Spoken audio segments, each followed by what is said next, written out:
Generation में, आज की दुनिया में इम्पॉसिबल कुछ भी नहीं है। और Maharshi Patanjali known as the father of yoga. और 2015 से 21 जून को अंतर्राष्ट्रीय योगा दिवस के रूप में मनाने लगे।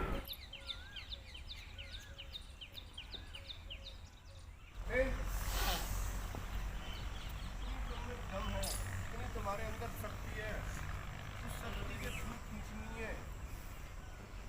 ऑक्सीजन को शक्ति के थ्रू लेना है तुमको, फुल पावर से। Relax, audience.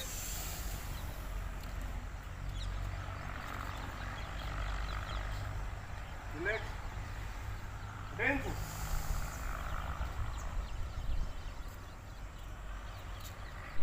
डकार आने लगेगी।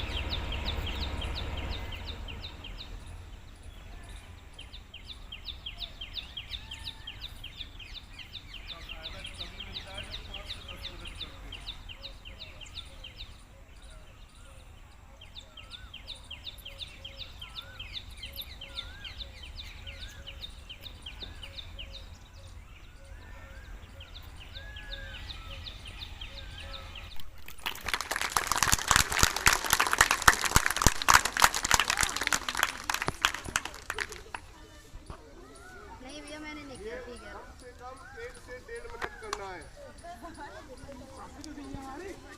समझ गए? सुनो, सुनो ध्यान से। ये गुड़िया खड़ी हो जाती बेटा, दाएं बाएं देख लेना, गिरने से कहीं पट्टी लग जाए, कहीं कुछ और लग जाए, ध्यान देना। जो खड़े हो सकते हैं कोशिश करिए खड़े होने की।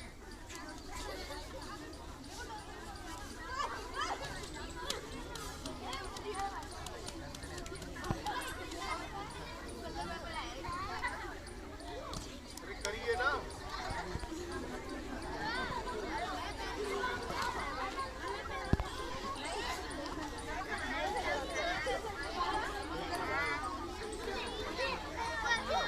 आवाज नहीं हुई। अभी खड़े होकर दिखाओ जो हो रहे हैं वो।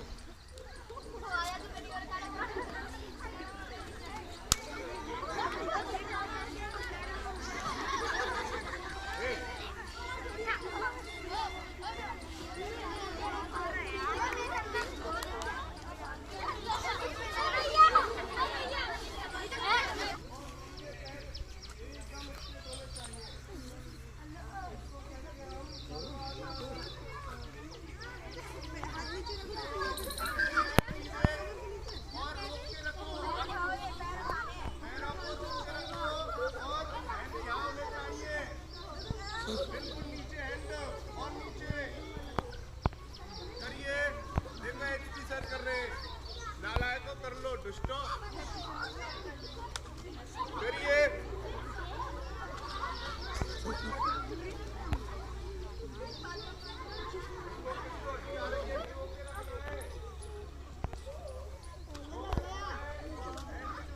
वहीं रहेंगे,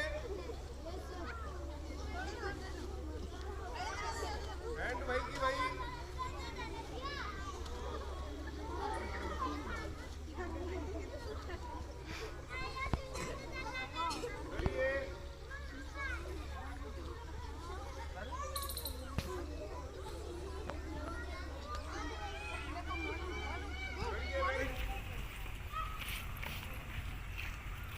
और अपने चेस्ट के बराबर में हैंड जॉइंट करके खड़े हो जाइए।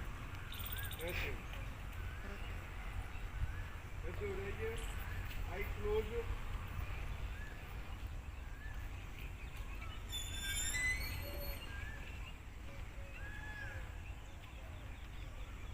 उसके बाद अपने हैंड ऊपर करेंगे, हैंड जॉइंट ही होने चाहिए।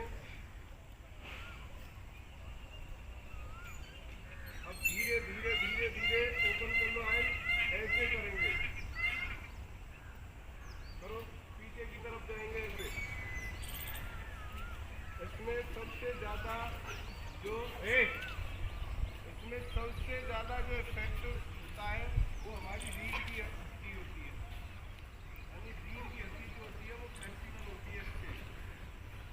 अच्छे से फ्लेक्सिबल। जितना जा सकते हो पीछे उतना जाओ, नाटक मत करो। पागल हो गया? ऐसे हो जाओ आराम से।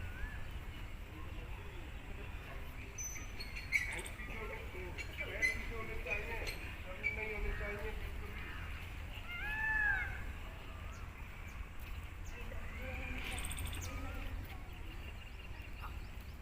उसके बाद धीरे धीरे आएंगे, सीधे खड़े हो जाएंगे, हेड ऊपर ही रहेंगे और इस तरह से जाएंगे और नीचे की तरफ जाएंगे। जाओ नीचे की तरफ और अपने सर को घुटनों से टच करेंगे। हैंड नीचे ही रहेंगे, अपने सर को घुटनों से टच करेंगे। हैंड जो पैरों पर रख लो, दोनों रखो पैरों पर। मेरी कमर जो है बहुत मोटी है, इसलिए मैं बता नहीं पा रहा हूँ। देखो एचपी सर जी जो है कर रहे हैं। अपना सर जो है घुटनों पर रखो, घुटने टर्न नहीं होते। पैर दीजिए, सर को ऊपर करिए।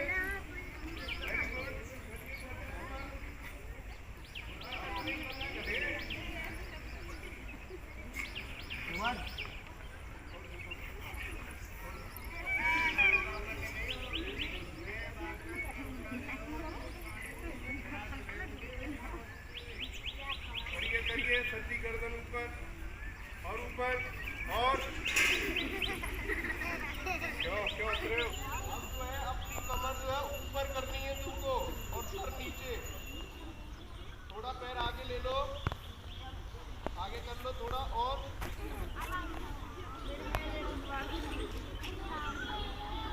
कमर को बिल्कुल ऊपर ले जाओ और ऊपर लेके जाओ। कमर भी ऐसी रहेगी, कमर ऊपर की तरफ रहेगी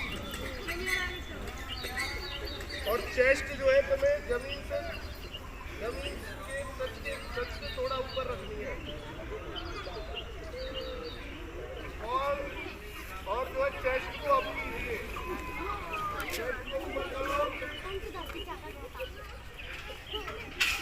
चेस्ट ही ऊपर रहेगी, केवल ध्यान देना। देखो ऐसे हम बताएं, देखना रवि सर जी करके बता रहे हैं ना। ऐसे हो गए,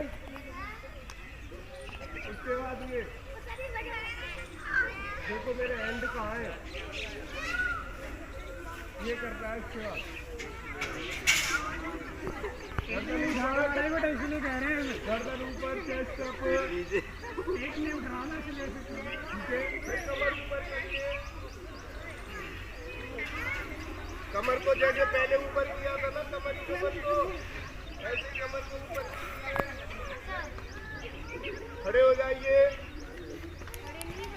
और जो है ऐसे झुके हुए देना पैरों को, सर को जो है घुटनों से टच कर रहे थे वो करिए, करिए जल्दी।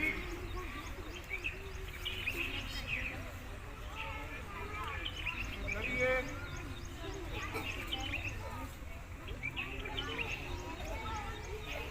सर को घुटनों से टच करिए। उसके बाद जो पोजीशन हमने पहले ले रखी थी ना, ये वाली, ये लीजिए। मुंह बंद करके करना, सीधे हैंड सीधे। देखो रवि जी कर रहे हैं। उसके बाद जो है ऐसे सारा हमारे हैंड ऐसे ही हो जाएंगे और ये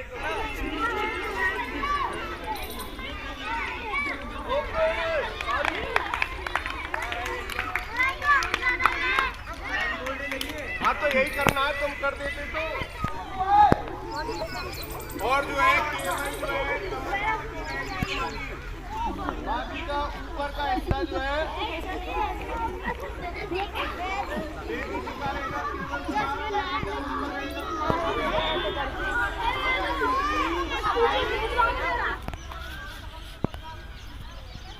हमारी कॉलोनी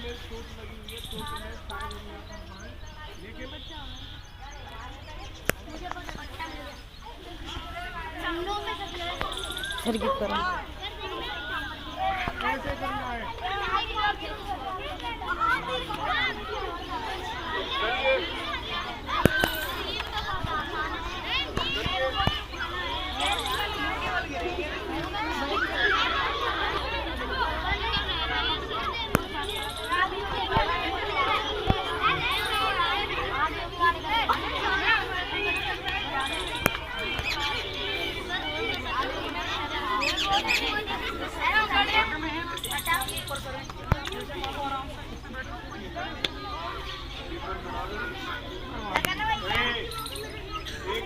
एक बात करिए हमारी तरफ से, पद्मासन में बैठ जाइए सभी बच्चे,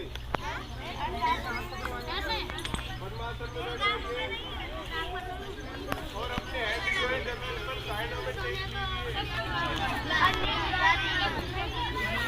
बॉडी सीधी रहे, करो, आंखें भले खुली रहे, सामने देख लो आराम से, बस झूलना नहीं, ये पोजीशन में बॉडी सीधी रहे। मधु बेटा ऐसे नहीं, और सीधे बैठो मधु, कमर टेढ़ी है, ठीक है, रिलैक्स। इसके बाद तुम्हें अनुलोम विलोम प्राणायाम करना है। उसमें क्या करते हैं, जिस हिसाब से तुम्हें कंफर्टेबल लगे उस हिसाब से पहले अपने एक नोस्ट्रल को बंद करेंगे, नाक के क्षेत्र को बंद करेंगे। ठीक है, तो अभी क्या करना है, फिर भी चेक कर लेना है कि दोनों से एयर सामान आ रही जा रही है, कम ज़्यादा है। ठीक है, फिर नहीं पता चल रहा है तो किसी भी एक नोस्ट्रल को बंद करें, अंगूठे से एक को बंद करें, सभी रखें, ऐसे रख लो सभी, ठीक है, रख लिया। अच्छा, और जिसको बंद कर रखा है ना उससे हवा अंदर बिल्कुल नहीं पास करे, मुंह खोलना नहीं है, और जो खुला हुआ है उससे एकदम सीधे बैठ करके जितनी सांस खींच सको खींचो। अभी खींच के रखना है, छोड़ना नहीं है, ठीक है, खींच के रखना है, छोड़ना नहीं है। उसके बाद जिससे सांस ली है उसको बंद कर लो, जिससे सांस ली है उसको बंद कर लो, और दूसरी तरफ से धीरे धीरे सांस को बाहर निकालो। धीरा है, उसी से फिर सांस भरो और उसको बंद करो, जिससे और दूसरे वाले से सांस को धीरे धीरे बाहर निकालो। इस तरह से 4 से 5 बार डेली करने से जैसे प्रॉब्लम हो जाती है कि सिर दर्द होता है, चक्कर आता है, आंखों से पानी आता है, ये सारी समस्याएं खत्म हो जाती है। इसको यदि आप 5 से 10 बार करते हो डेली सुबह, तो ये सारी प्रॉब्लम, सिर दर्द की समस्या खत्म हो जाती है। और इसमें माइग्रेशन की जैसी प्रॉब्लम होती है ना, आधा सिर दर्द करना, तो ऐसी प्रॉब्लम खत्म है। ठीक है, 4 से 5 बार करके रिलैक्स ले लेना। उसके बाद में अब तुम्हें भ्रामरी प्राणायाम करना है। क्या भ्रामरी में क्या करना है, भ्रामरी में दोनों हाथों से देख रहे हो, यहाँ पर बहुत लापरवाही हो रही, ध्यान देना। ये बच्चे सिर्फ बातों में लग रहे हैं, ये लड़की बिल्कुल नहीं कर रही। वर्षा तरीके से सुन लो, मैं पीटेंगे बहुत। अभी क्या करोगे, इन 3 उंगलियों को अपनी आंखों पर रखना है। पहले देख लो, बाद में रखना नहीं, आंखें बंद हो जाएंगी, पता नहीं चलेगा। अंगूठे को कान पे लगाना है, और ये जो अंगूठे के बगल वाली उंगली है ना, उसको माथे पे रखना है ऐसे, और ये ऐसे, ये पोजीशन, और ये उंगली ऐसे, समझ लिया। अब ऐसे रखने के बाद में कान में जो अंगूठा रखना है, तो ऐसे रखना है, दर्द तो नहीं हो परंतु अच्छे से बंद रहे। उंगलियां जो 3 आंखों पर रखी है वहाँ पर दबाव नहीं देना है, नहीं तो आंखों पर दर्द हो सकता है, माथे पर बढ़िया ठीक लगेगा। उसके बाद तुम्हें अब ऐसे करने बाद में सांस भर लेनी है, सांस भरने के बाद में आंखें बंद रहेंगी, और तेजी से भंवरे की तरह आवाज करना है, कूदने की जैसे आवाज, इसे भी देखना।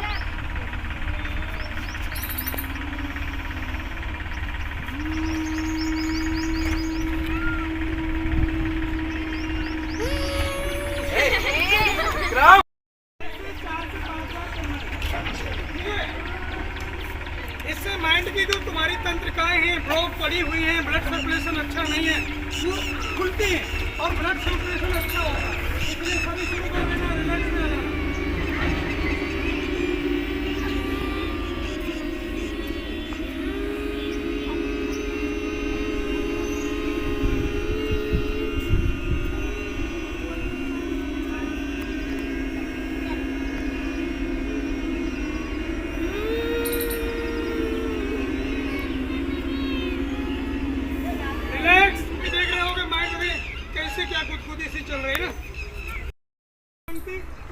ब्लड सर्कुलेशन अच्छा होना रहता है।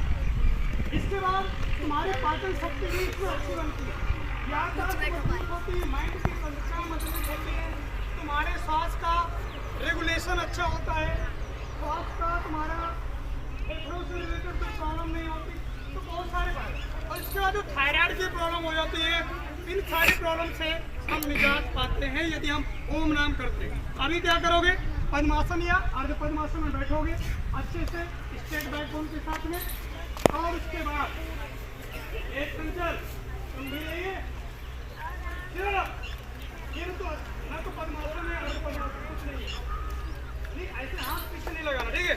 आराम की पोजीशन बैठो और ये ध्यान की मुद्रा में, ध्यान की मुद्रा में ये अंगूठे उंगली को एक सर्किल बना लो, तीनों बातें उंगलियां एकदम स्ट्रेट होनी चाहिए और इनको अपने घुटनों पर रखो एकदम स्ट्रेट, कोनी मुड़ी हुई नहीं होनी चाहिए, ठीक है, एकदम सीधे।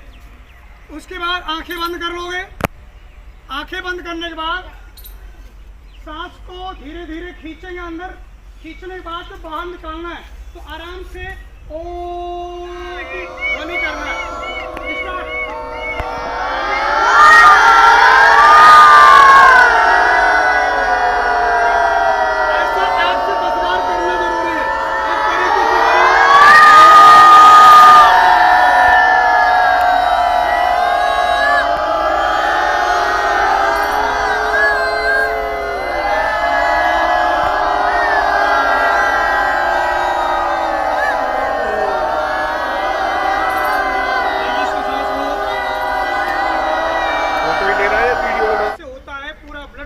प्यूरिफिकेशन होता है, सर्कुलेशन भी अच्छा होता है, बहुत अच्छे इसके फायदे।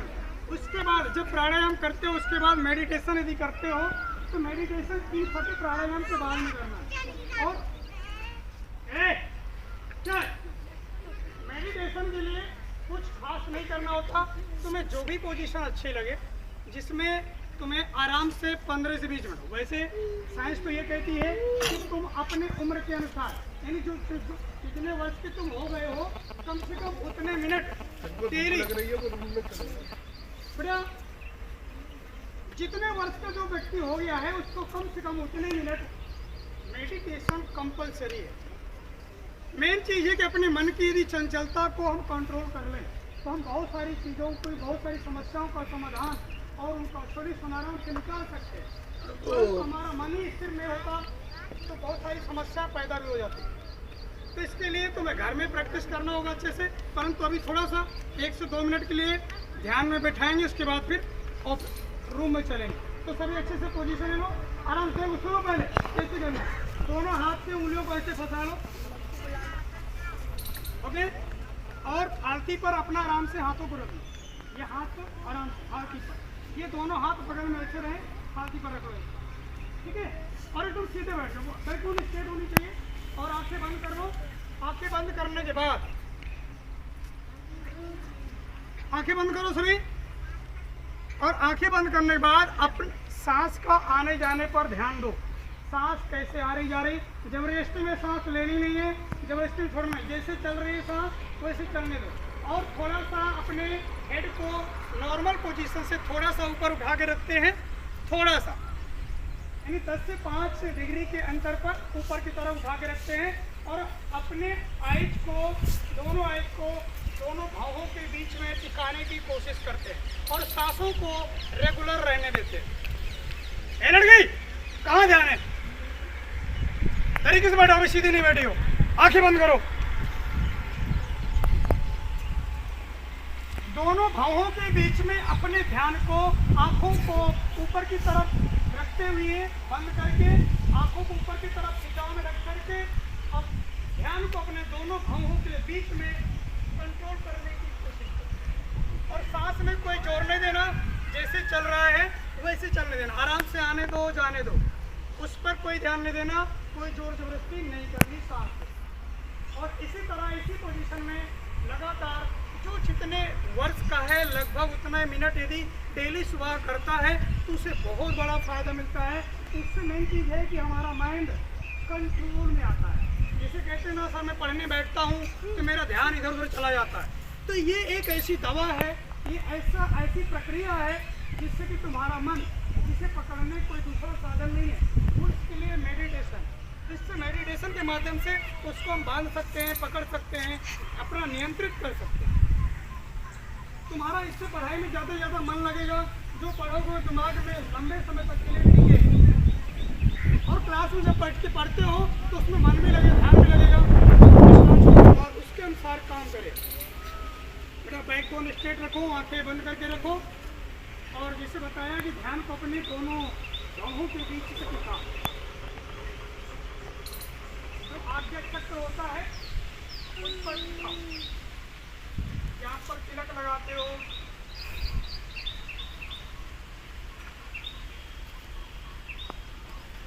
दोनों हाथ ऐसे मुड़े रहते हैं, दोनों यदि हाथ उंगलियां फंसी रहती हैं तो इससे क्या होता है, हमें देखो दिखाई तो नहीं देता, लेकिन हमारी बॉडी के आसपास एक एनर्जी, एक शक्ति हमेशा रन करती रहती है, चलती रहती है। इससे क्या होता है, हमारी बॉडी की जो एनर्जी है उसका सर्कुलेशन कंटिन्यू हमारी बॉडी के अंदर सर्किल बन जाता है, वो फिर अच्छे से हमारी बॉडी में हर एक पार्ट में अच्छे से पहुंचती है।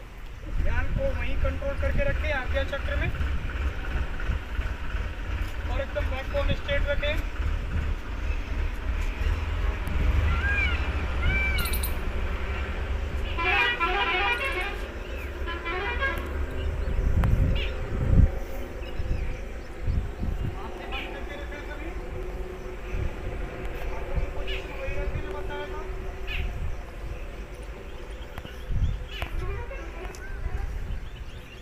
और आंखों को खोलने से पहले अपने दोनों हाथों को अच्छे से रब करेंगे, रगड़ेंगे।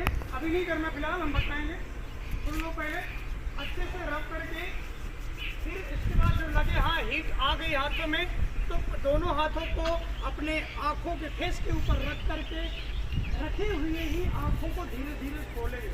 तो अभी सभी अपने आप उन्हें रब करें, सभी रब करके हाथों को फेस पर रखें, आंखों के ऊपर, फेस के ऊपर, और उसके बाद फेस पे हाथ रखे रखें, आंखें खोलें धीरे धीरे। फेस पे हाथ रखें और फेस पे रखे हुए ही धीरे धीरे आंखें खोलें। हाथ बिना हटाए आंखें खोल ले, फिर हाथ को हटा ले।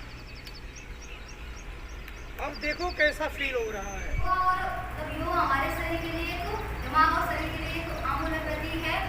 योग कुछ दिन पहले हमें प्रिंसिपल सर ने हमसे एक बात कही कि योग करने से क्या है कि जो मतलब हम जिस काम में सक्षम होते हैं करने के लिए, पर एक जो हमारे अंदर कुछ आलसपना सा होता है, जैसे कि हम उस काम को कर सकते हैं पूरी तरह से, पर करते नहीं हैं क्योंकि कुछ ऐसे दिमाग हमारा वो नहीं होता, संतुलन नहीं होता। इसलिए तो योग कीजिए टाइम से, तो ताकि हमारा दिमाग भी पढ़ाई में फोकस करे। ये टीचर के लिए नहीं बोला सर, स्पेशली सभी के लिए बोला।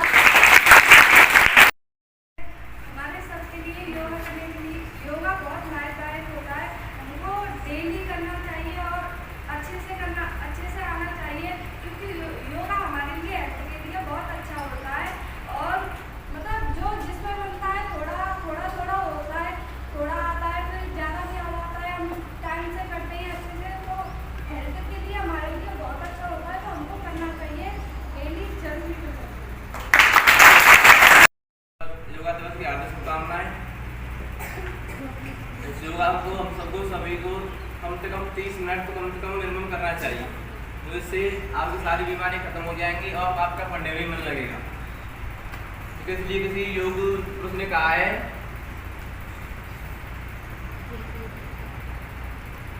कह रहे योग रहे निरोग। Thank you. सभी ठीक हो? कैसा फील हो रहा है योगा करने से? झूठ मत बोलना, सही बताओ। आप बस तुम्हारी आवाज नहीं है, हमने कहा झूठ मत बोलना, बस वही चुप हो गए। यस।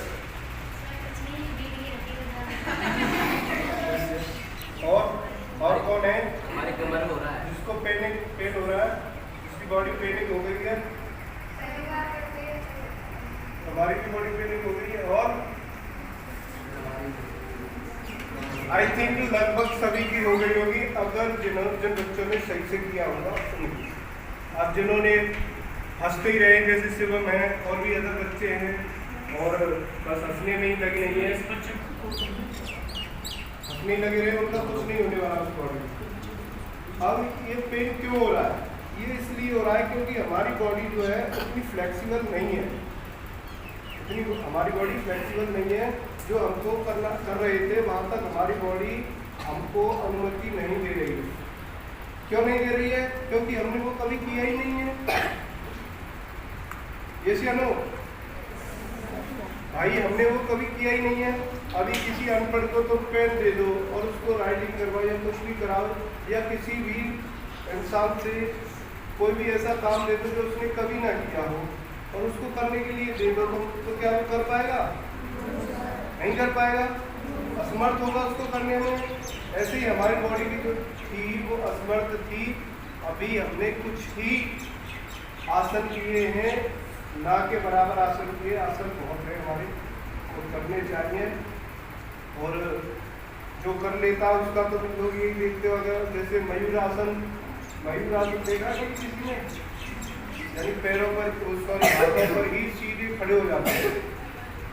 हम जैसे सीधे लेटे हुए थे ना पेट के बल, और हाथों पर ही खड़े होते हैं और बॉडी हमारी एकदम हाथों पर ही मेंटेन होती है। तुमने किसी को देखा होगा कि 2 बोतल पर ही अपनी बॉडी को मेंटेन कर लेता है। एक बोतल जो है आगे रख ली, हाथों हाथ रख ली, उस पर हेड रख ली, और एक बोतल जो है पीछे रख ली, उस पर पैर रख ली। क्या वो संतुलन बनाया, अपनी बॉडी को मेंटेन किया है। कैसे मेंटेन किया है? कि इस तरह से वो अपनी बॉडी को और वेट को उन बोतल पर रख सके।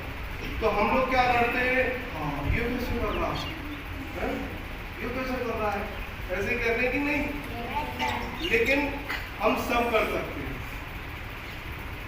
आज की जनरेशन में, आज की दुनिया में इम्पॉसिबल कुछ भी नहीं है, और इम्पॉसिबल वर्ड को मैं कई बार एक्सप्लेन करके बता चुका हूँ लोगों को। तो योग की उत्पत्ति जो हुई थी वो कहाँ से हुई थी? योगा जो हिमालय में एक योगी को पाया गया, जो कि एकदम शांत अवस्था में सीधे और आंखें बंद किए हुए, जिसके चेहरे पर उत्तेजना थी और शरीर में उसके में एक चमक थी। तुमने देखा होगा देवी देवता होते हैं तो उनके पीछे चमकदार सा चक्र सा चलता रहता है कि नहीं होता? तो एक शाइनिंग होती है अलग ही बॉडी में अलग ही शाइनिंग होती है। तो इसी तरह से उनकी बॉडी में एकदम तेज था, बहुत उत्तेजना थी। जैसे वहाँ पर लोगों ने उनको देखा तो लोगों को ना तो उनके प्रेजेंट के बारे में कुछ पता था और ना ही पास्ट के बारे में कुछ पता था। हिमालय की बात की है तो वहाँ पर कई लोग आए, उन्होंने उनसे बात करने की कोशिश की, कहाँ से हो महात्मा या योगी या बाबा, कहाँ से आए हो, कैसे हो, लेकिन वो थे समाधि की अवस्था में। और उनके जीवित होने का केवल एक ही प्रमाण मिल रहा था, क्योंकि वो बातचीत नहीं कर रहे थे, उसी अवस्था में थे। उनके जीवित होने का एक ही प्रमाण था कि वो जो है, उनके जो है आंखों से आंसू टपक रहे। वो आंसू किस तरह से थे उस टाइम वो लोग उस चीज को नहीं समझ पाए, लेकिन बाद में समझाया गया कि वो आंसू थे परमानंद के थे। किसके थे? परमानंद के। यानी बहुत अधिक आनंद आ रहा था उनको समाधि में। क्यों आ रहा था? वो इसलिए आ रहा था क्योंकि वो जो है भगवान की भक्ति में भी थे।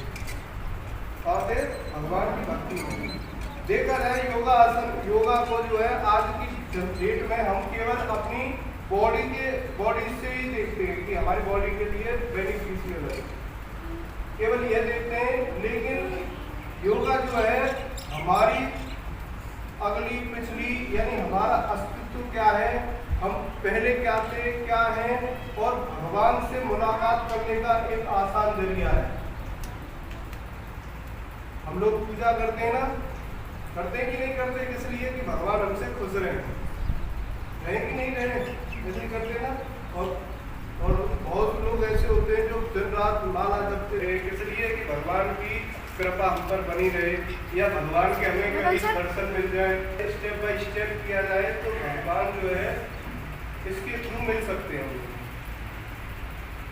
तो देखो, जो व्यक्ति जो थे वहाँ पर, मैंने बताया जो ऋषि जो थे वो समाधि की अवस्था में बैठे हुए थे, वो बैठे रहे तो धीरे धीरे लोगों ने वहाँ से जाना शुरू कर दिया। काफ़ी टाइम तक वहाँ कई दिनों तक खड़े रहे, तो धीरे धीरे वहाँ से लोगों ने जाना शुरू कर दिया। तो जाना शुरू कर दिया वहाँ पर केवल 7 ही व्यक्ति रह गए थे। कुछ टाइम के बाद सभी व्यक्ति चले गए, सभी लोग चले गए, केवल 7 लोग रह गए थे।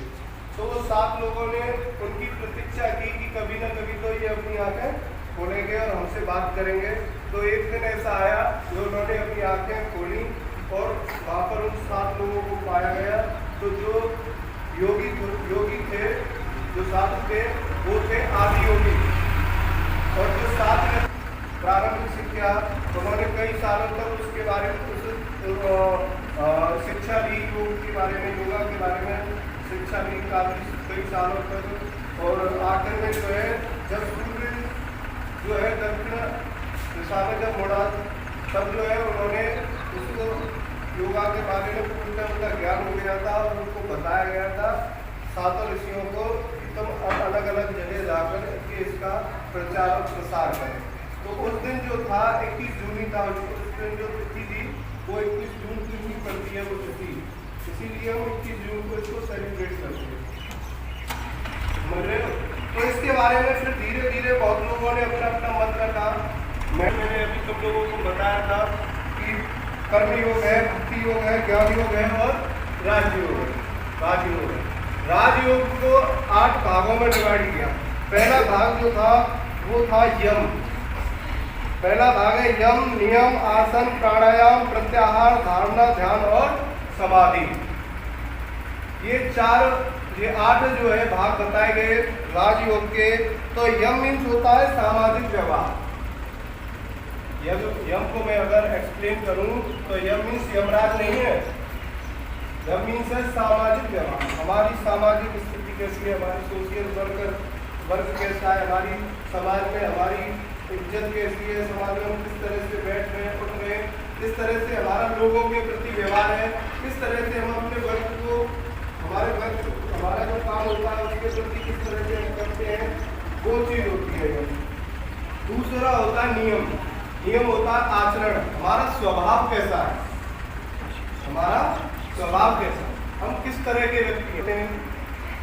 बहुत से होते हैं जो झूठे बोलते होते कि नहीं, बहुत से मजाकिया टाइप के होते हैं, बहुत से क्रोधित व्यक्ति होते हैं। तो तरह तरह के होते हैं, सभी का आचरण अलग होता है कि नहीं होता। तीसरा होता है आसन। आसन जो है हमारे शरीर को संतुलित मेंटेन करने के लिए होता है। आसन हमारी योगा जो है हमारी, ये प्राथमिक बेनिफिट इसका यही है कि हमारी बॉडी को ये मेंटेन अच्छे से करता है, प्राथमिक बेनिफिट, समझ रहे हो। तो आसन जो है वो हमारे शरीर के लिए बहुत उपयोगी होता है, हमारे शरीर को मेंटेन करता है। अगर हम आसन करते रहते हैं तो हम अगर हमारी उम्र 100 वर्ष हो जाए ना, 100 वर्ष ज़्यादा वर्ष नहीं है, ये नॉर्मली होती है, लेकिन अभी हमारा जो सिस्टम है वो बिगड़ा हुआ है, हमारा सिस्टम बिगड़ा हुआ है। उस वजह से हम अपनी एज तक नहीं पहुंच पाते, क्योंकि हम पहले ही अपने बॉडी को जो है बॉडी को बिगाड़ लेते हैं, बॉडी के सिस्टम को बिगाड़ लेते हैं।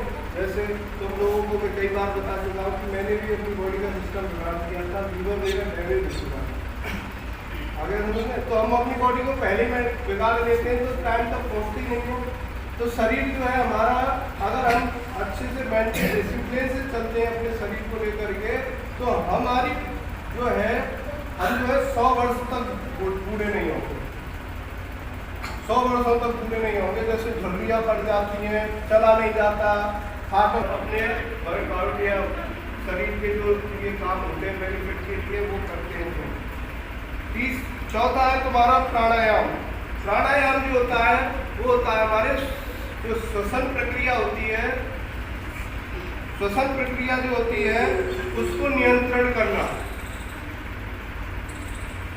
तुम लोगों ने सुना होगा कि उसने वर्ल्ड रिकॉर्ड बनाया कि 8 मिनट तक सांस रोक के रखी, या 4 मिनट तक सांस रोक के रखी, या 1 मिनट तक सांस रोक के रखी।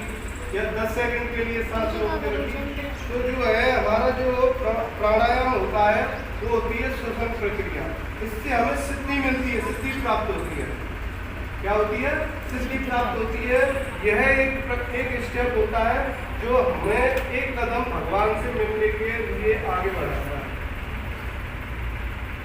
5वां होता है प्रत्याहार। प्रत्याहार होता है कि अपनी जो ज्ञानेंद्रियां होती है, इंद्रियां होती हैं, उनको कंट्रोल में करना। उनको क्या करना? कंट्रोल में। मान के चलिए आज तुम्हारा छोले भटूरे का मन कर रहा है और हमको पता है वो बहुत ही फैटी और ऑयली फूड है, जंक फूड है, हमारी बॉडी को बहुत ज़्यादा नुकसान करेगा। किस तरह से? एक तो उसमें ऑयल है, दूसरा मैदा। मैदा जो होती है एकदम च्युइंगम की तरह होती है, हमारी बॉडी में बबलिंग ज़्यादा करते हैं। जैसे हम उसको चबाते हैं बलगम को, बबलगम को, च्युइंगम को, तो कैसे चबाते ही रहते हैं ना, चबाते रहते हैं, उसको बना भी देते हैं, इधर उधर एंड सी मारती रहती है, वो है कि नहीं, डिफरेंट शेप में देती है। इसी तरह से जो होती है मैदा होती है, वो भी हमारी बॉडी में, हमारे जो इंटेस्टाइन होती है, लीवर होता है, उस पर बहुत ज़्यादा जाके ना स्टिक हो जाती है, चिपक जाती है। चिपकने के बाद धीरे धीरे धीरे कम से कम 2 से 3 दिन लेती है डाइजेस्ट होने में। समझ रहे हो ना? तो हमें अपनी ज्ञानेंद्रियों पर भी कंट्रोल करना चाहिए। किसी भी चीज़ की इच्छा नहीं, मान के चलिए बहुत से बच्चे ऐसे होते हैं कि आज उसके यहाँ आलू के पराठे बने, मम्मी आलू के पराठे ही बना,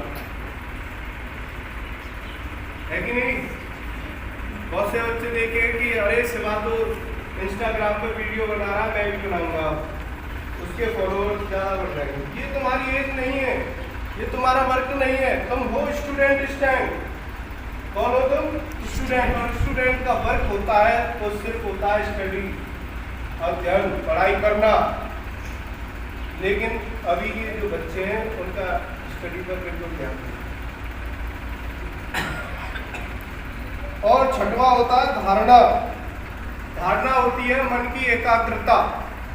धारणा को अगर मैं एक्सप्लेन करूं, धारणा होती है मन की एकाग्रता। मन बड़ा चंचल होता है हमारा। कैसा होता है? चंचल। मान के चलिए कल का टेस्ट है, अरे बाकी लड़की साथ है, वहाँ जा रहा है, टेस्ट वेस्ट चूल्हे में जा रहे हैं, क्योंकि छोटा भाई जा रहा है, छोटी बहन जा रही है, दावत खाने को मिलेगी। टेस्ट में कौन मौका मारेगा? जाके आराम से एंजॉय करेंगे, मौज मस्ती करेंगे। होता है कि नहीं होता? अगर मम्मी छोटे को या बड़े भाई या बहन को लेके जा रही है नानी के, तो मैं भी जाऊंगा, उसको क्यों लेके जा रही? मैं भी जाऊंगा। पहले समझ लो कोई बात नहीं, इसको जाने में छोटा है, बड़ा है, या गया नहीं है काफी टाइम से, अब बाद में नहीं, मैं भी जाऊंगा। या फिर स्टेटस इंस्टाग्राम पर वीडियो ही बना लो या पढ़ाई करो। अगर फेमस ही होना है, फेमस होना है, इंस्टाग्राम पर वीडियो बना करके, स्टेटस लगा करके तुरंत कहाँ है, तो बेटा वही काम कर लो। 7वां है ध्यान। ध्यान जो होता है, हमें मेडिटेशन हमेशा करनी चाहिए, और ये वो स्टेप होता है जहाँ पर हम एकाग्र होकर के अगर चिंतन करते, ध्यान करते हैं, तो ये समझ लेना ये सबसे महत्वपूर्ण पार्ट होता है योग के अनुसार, जो भगवान से मिलने के लिए बहुत ज़्यादा हेल्पफुल होता है। ये जितने भी साधु संत देखे होंगे, तुमने देखा है कि नहीं, ध्यान लगा के बैठते हैं, बैठते कि नहीं बैठते? ध्यान लगा के बैठते हैं और माला जपते रहते हैं, जपते रहते कि नहीं जपते रहते? तो ये जो है सबसे ज़्यादा महत्वपूर्ण पार्ट होता है कि तुम अपने ध्यान को कितना एकाग्रित कर सकते हो। यदि तुमने ये कर लिया, ध्यान कर लिया, तो तुम समाधि आसानी से कर सकते हो। समाधि में बॉडी की कोई भी हलचल नहीं होती है, और जहाँ समाधि कर ली तुमने, वहाँ पर तुम संसार से बिल्कुल अलग हो, सब मोह माया सबसे तुम छुटकारा पा चुके होंगे, तुम्हारी ज्ञानेंद्रियां जागृत हो गई होगी, तुम एक बहुत अच्छे पुरुष बन चुके होंगे, बहुत अच्छे व्यक्ति बन चुके होंगे, और ये जो सब करने से, ये सब करने में बहुत टाइम नहीं लगता। ये नहीं कि पूरे दिन यही करते रहो। 15 से 20 मिनट अगर हम करते हैं ना, 15 से 20 मिनट मात्र, तो हम ये सब कुछ पा सकते हैं जो हमें पाना चाहिए। हमारी जिंदगी हम लोगों ने पशुओं की जैसी जिंदगी बना रखी है। कैसे कि उसके खाने यानी लड़ावनी जो होती है, उस पर बांधा, खाया पिया और ले गए दूसरी जगह बांध दिया। फिर उसके बाद शाम को फिर वही, फिर उसके बाद वही, फिर उसके बाद वही, फिर उसके बाद वही प्रक्रिया चलती रहती है। चलती रहती है कि नहीं चलती रहती? ऐसे ही हम लोग क्या है, खाया पिया, थोड़ा स्कूल में टाइम पास कर आए और आगे पढ़े और उधम कर दिया। बस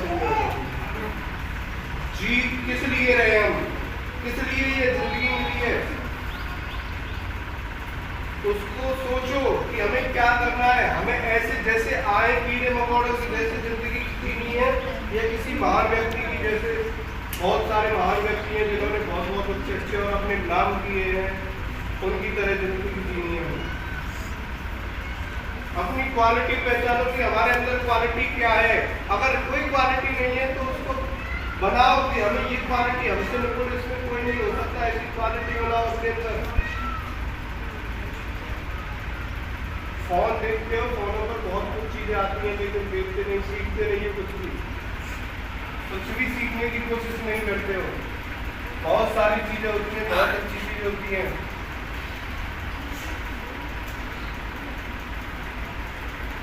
तो आज से प्रण लो, खड़े हो जाओ और प्रण लो कि हाँ कम से कम 20 मिनट हम लोग जो है प्रत्येक दिन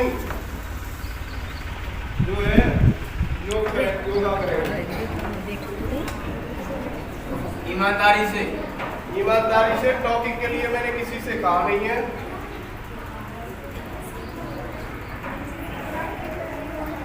Yes, all teachers, please stand up.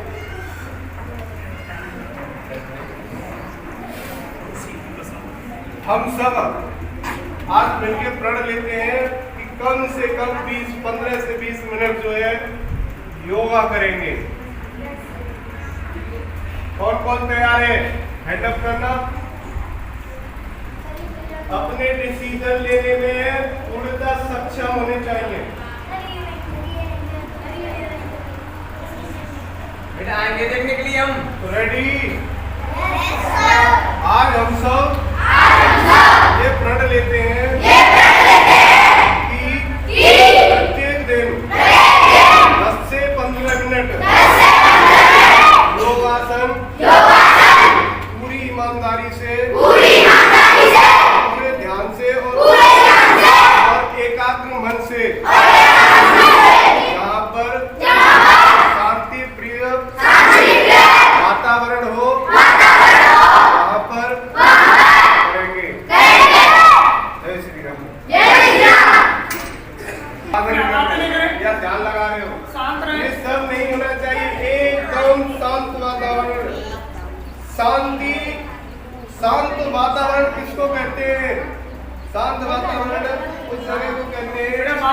दुनिया में एक ऐसी जगह है, शायद मुझे कंफर्म नहीं है, शायद बिल गेट्स का रूम है। बिल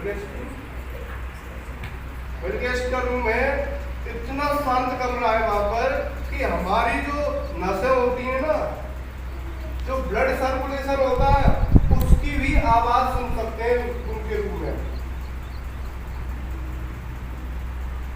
उसकी भी आवाज सुन सकते हैं। जो हमारी मसल्स होती है उनमें ब्लड सर्कुलेशन होता है, उसकी आवाज सुन सकते हैं। अब बताओ कितना शांत है। तो ऐसे ही शांत वातावरण देखना है, या लगता है कि उसके बाद अशांति होगी तो उससे पहले कर लो, लेकिन करना जरूर है। करोगे तो फिट रहोगे और अच्छे लगोगे, बॉडी भी अच्छी रहेगी और सोचने समझने की क्षमता एकदम नेचुरल टाइप की हो जाओगे एकदम। यानी सब चीज को सोचने समझने की अच्छे से क्षमता आ जाएगी तुम। Are you understand? और सभी टीचर्स को 21 जून के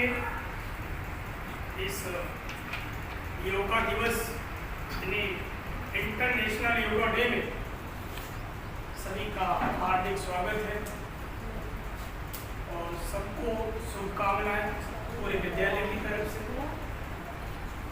अभी कुछ बच्चों ने और सभी टीचर्स ने इस दिन के बारे में जो भी महत्वपूर्ण बातें थी लगभग सभी को कवर किया, जितना भी जिससे बना है कि आखिर ये क्या है, ये योगा दिवस क्यों मना रहे हैं। अभी इसका मतलब ये नहीं है कि हमने 2015 से मनाना शुरू कर दिया है, 30 का जन्म ही 2015 से हुआ है, ऐसा कुछ नहीं है। लेकिन प्रयास काफी समय से चल रहा था, लेकिन पूर्ण सफलता जब भारत के वर्तमान प्रधानमंत्री श्री नरेंद्र मोदी जी ने संयुक्त राष्ट्र संघ में दिसंबर 2014 में प्रस्ताव रखा, तो विश्व के अनेक देशों ने इसको बहुत ही कम समय में और संयुक्त राष्ट्र संघ ने बहुत ही कम समय में, ये भी माना जाता है कि जितनी जल्दी यह प्रस्ताव पारित हुआ था, जितनी जल्दी इस प्रस्ताव को मान्यता मिली थी, उससे जल्दी शायद किसी दूसरे प्रस्ताव को आज तक संयुक्त राष्ट्र संघ ने अनुमति नहीं दी। 90 दिनों के अंदर यह प्रस्ताव संयुक्त राष्ट्र संघ से पारित हो गया था। उसके बाद पूरे विश्व ने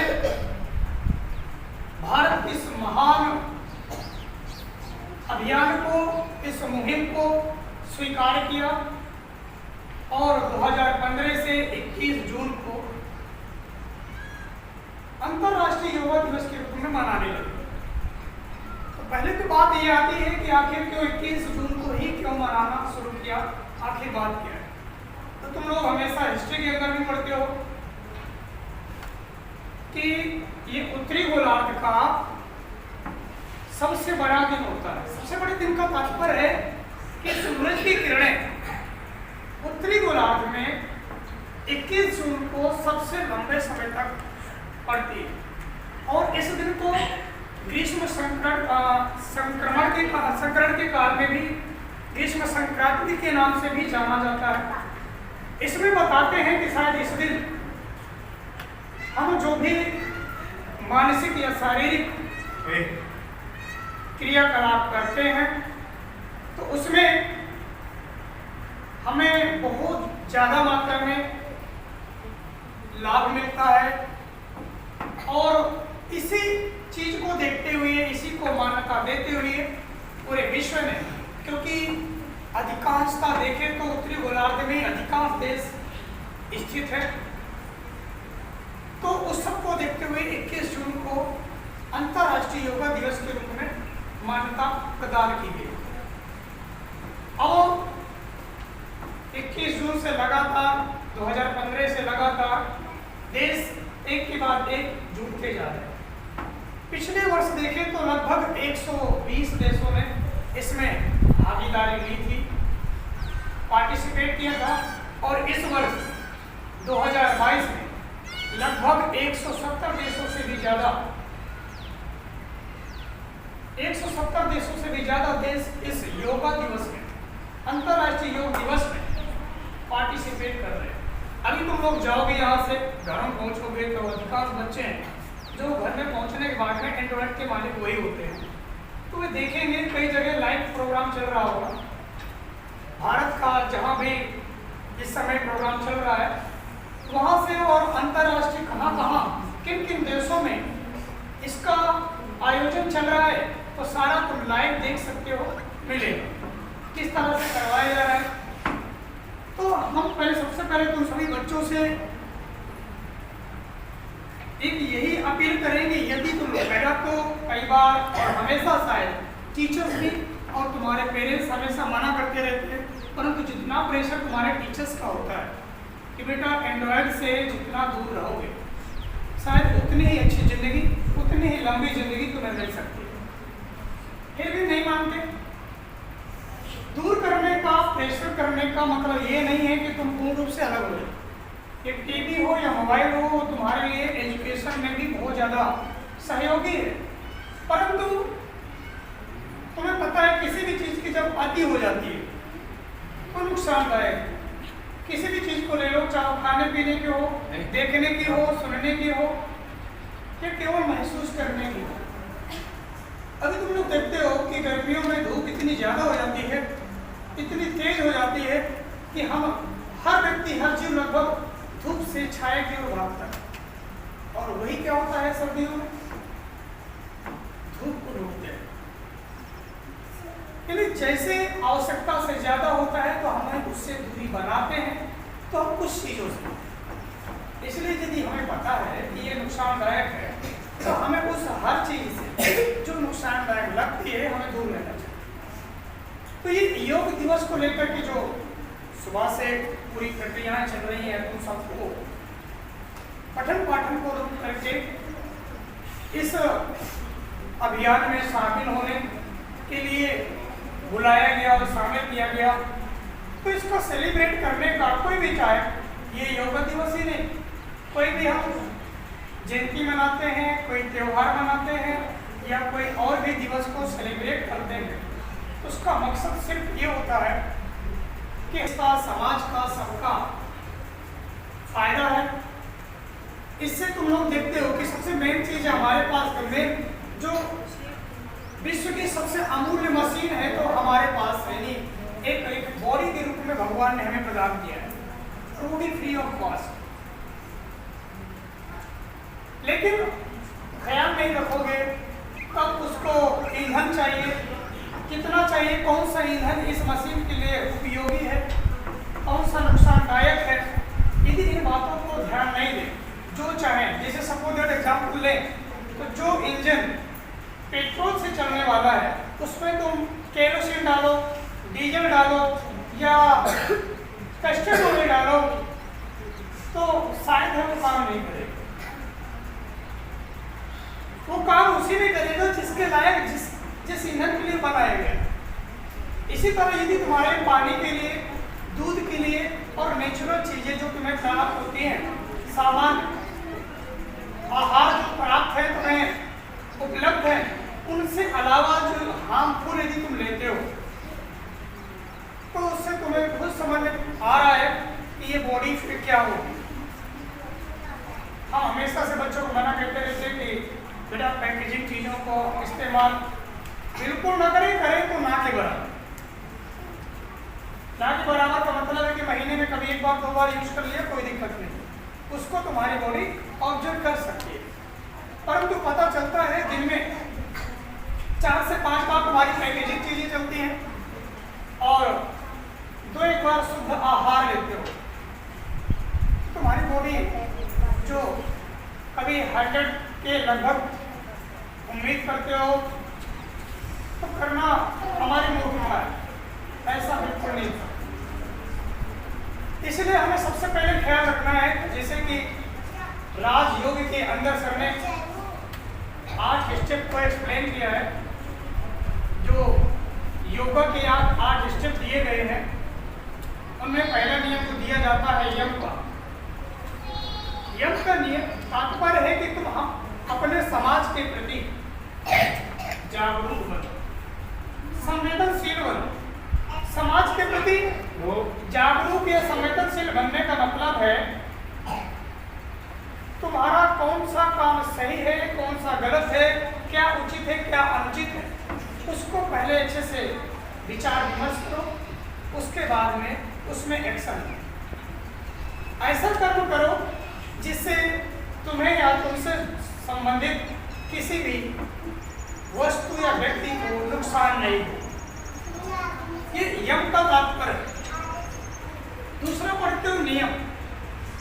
अब नियम को लेकर के बात करें तो जो तुम जहाँ से संबंधित हो, हर एक जगह संस्था के थोड़े अलग अलग अपने नियम, हमारे अपने जीवन के अलग नियम, सबके अलग और कुछ कॉमन होते हैं।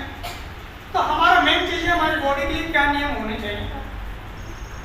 तो हमें अपने नियम की यदि बात करना है तो हमें बॉडी के लिए हमें कब जग जाना चाहिए, कब सोना चाहिए, कितने घंटे सोना चाहिए, कितना नहीं सोना चाहिए, क्या खाना चाहिए, क्या नहीं खाना चाहिए, क्या पिए क्या नहीं पिए, अर्थात हमारी बॉडी से रिलेटेड हमारे पूरे डेली रूटीन से संबंधित जितने भी पॉइंट हैं उन पर अच्छे से विचार करके जो नियम है उचित है उन नियमों का पालन करना।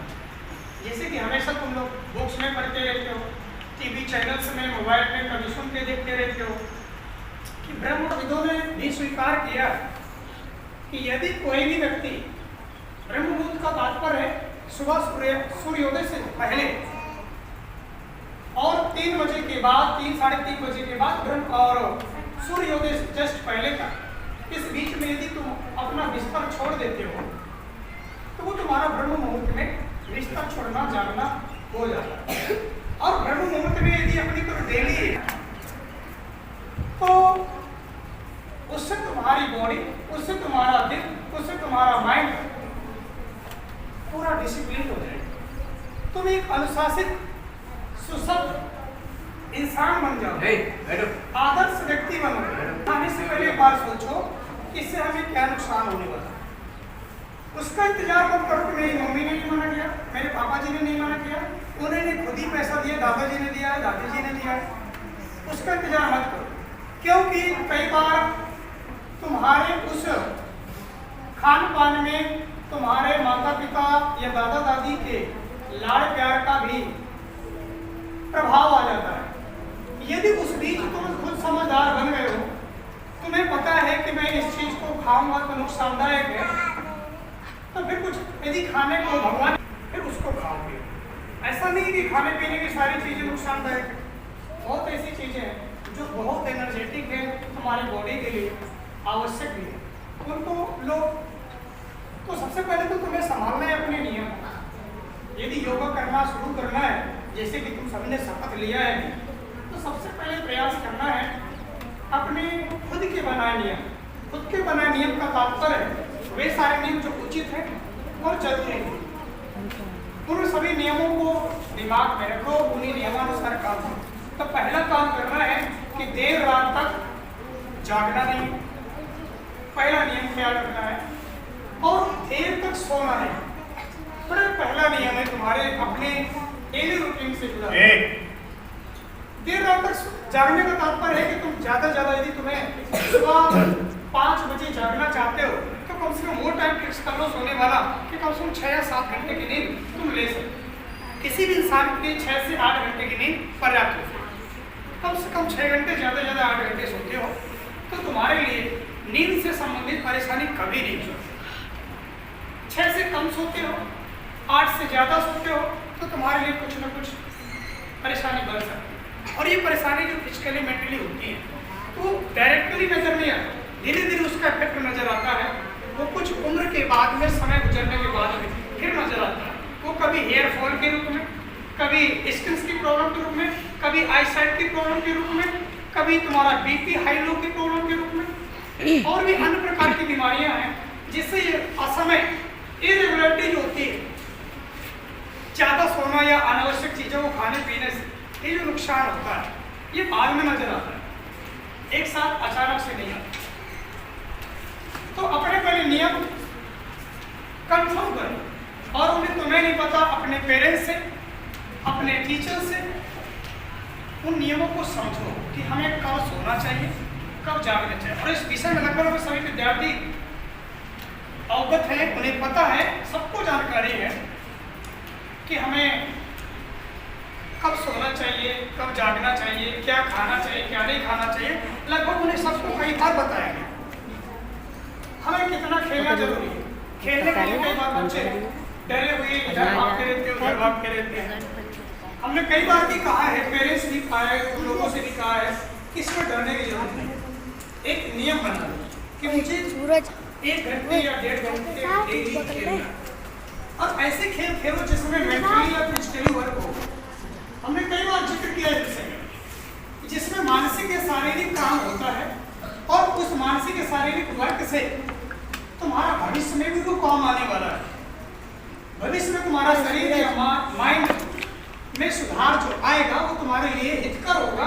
उन सभी गेम को खेलो, परंतु समय फिक्स कर दो कि मुझे कितने घंटे खेलना है। उसके पहले पता चला कि हमने 5 से 6 या 6 से 7 बजे खेलने का टाइम दे दिया, तो उस समय तो नजर आ रहे हैं, पता है कि 6 से 7 में सर को यहाँ आना है, वो देखेंगे तो हम बता देंगे 6 से 7 हम खेल रहे हैं। उससे पहले पता है कि सर को नहीं आना, तो 4 से 5 भी चल रहा है, 3 से 4 भी गेम चल रहा है, धूप है, बरसात है, सर्दी है, कुछ भी मतलब नहीं, बट अपना एक्स्ट्रा तो खेल लिया, इस घर में छुप करके, इस दीवार के पीछे छुप करके, उस चार दीवारें घुस करके खेल लिया। परंतु उस समय फील्ड पे आ गए, ग्राउंड पे, सर हम अभी आए, हमें मत बताओ तुमने कब खेलना शुरू किया है, या हमें बताने की जरूरत नहीं, अपने आप को बताओ और ईमानदारी से 1 से 1.5 घंटे, कम से कम 1 से 1.5 घंटे में उसमें फिजिकल भी शामिल हो और मेंटली वर्क भी शामिल हो। ऐसा गेम खेलो, ऐसा गेम कभी मत खेलो जिससे तुम्हारे मानसिक या शारीरिक रूप से नुकसान होना चाहिए। जैसे कई बार हमने एक दिन जिक्र किया किसी क्लास में रह करके कि मोबाइल में जो गेम खेलने वाले बच्चे हैं, तो उससे माइंड की एकाग्रता भी बढ़ती है, परंतु जो लिमिट है, यदि उस लिमिट को क्रॉस किया तो उससे नुकसान भी बहुत ज़्यादा है, बहुत ज़्यादा नुकसान है। तुम्हारे आंखों की प्रॉब्लम सबसे पहले वहाँ शुरू होती है, फिर माइंड का चिड़चिड़ा होना, माइंड का आसान होना, किसी काम में मन नहीं लगना, ये जो वेव्स मोबाइल से, टीवी से निकलते आती है, हमारे आंखों के माध्यम से अंदर प्रवेश करती हैं, ये उससे होता है। और यदि तुम छोटी सी कंसंट्रेशन के लिए मोबाइल फोन का यूज करना शुरू कर दिया और उसमें पता चला अनावश्यक समय दिया, जरूरत से ज्यादा दिया, तो तुम्हें ये सारी बीमारियों का सामना करना पड़ेगा। इससे अच्छा है कि जो कंसंट्रेशन के लिए तुम्हें ये योगासन या प्राणायाम दिए हैं, इससे तुम कितना भी ज्यादा कर दो, तरीके से करोगे, समय से करोगे, कभी नुकसान होने वाला नहीं। बस नियम का ख्याल रखना होगा कि हमें प्राणायाम कैसे करना। प्राणायाम में इसका हमने जो भी 2-3 स्टेप दिए, ट्रेनिंग दी, तो उसका अर्थ ये नहीं है कि यही है। प्राणायाम बहुत सारे करना चाहो तो 1.5-2 घंटे लगातार कर सकते हो और प्राणायाम खत्म नहीं होंगे। आसन बहुत सारे हैं, परंतु तुम कितने आसन को बेहतर तरीके से बिना किसी परेशानी कर सकते हो, उनका प्रयास करो और धीरे धीरे अपने डेली रूटीन में उनको शामिल करो। और यदि सुबह ब्रह्म मुहूर्त में ही तुम्हारे योगासन प्राणायाम हो जाते हैं, वो सबसे ज्यादा फायदेमंद है।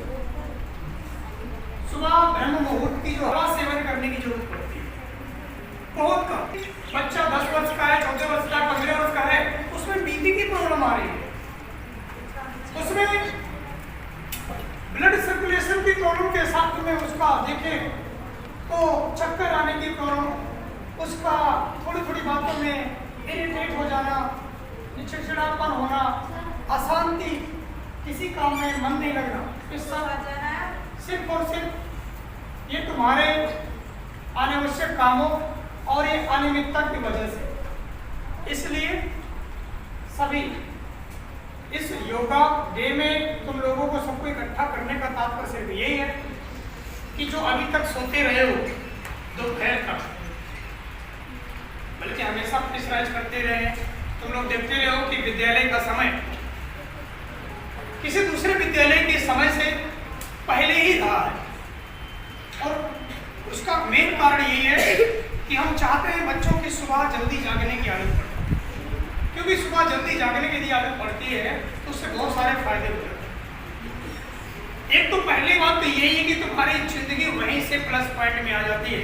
तुम सोचो कि जो 10 बजे या 8 बजे सोकर के जगता है, उसका दिन शुरू होता है 8 बजे 10 बजे, और यदि उसकी जगह पर कोई व्यक्ति 4 बजे या 5 बजे जग जाता है, उसका शुरू हो जाता है 4-5 बजे, तो 8 से 5 के बीच में 3 घंटे की जो गैपिंग है, ये 3 घंटे की उम्र उस व्यक्ति की डेली की कम हो गई।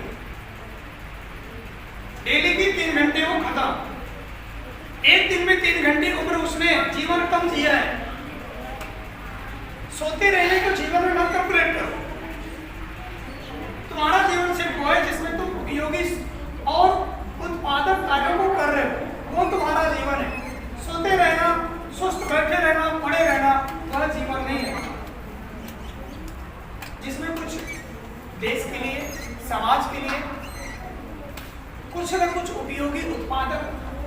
हो रहा है, वही तुम्हारा जीवन है।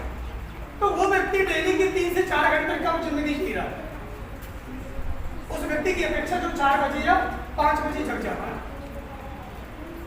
एक दिन में इतना अंतर आ गया है, तो पूरे एक महीने में कितना अंतर आ रहा है, वर्ष में कितना अंतर आ रहा है, फिर कैलकुलेट कर लेना कि 50 वर्ष में, 70 वर्ष में कितनी बड़ी जिंदगी का फायदा हुआ है उस व्यक्ति को जो 5 बजे या 4 बजे जग रहा है, और वो व्यक्ति जो 8 बजे 9 बजे जग रहा है। यही तो जिंदगी है, यही तो उसका कम या ज्यादा है। और वहां से जो बीमारियां देता है वो सो करके वो अलग से, वो बाहर अलग से मिलता है।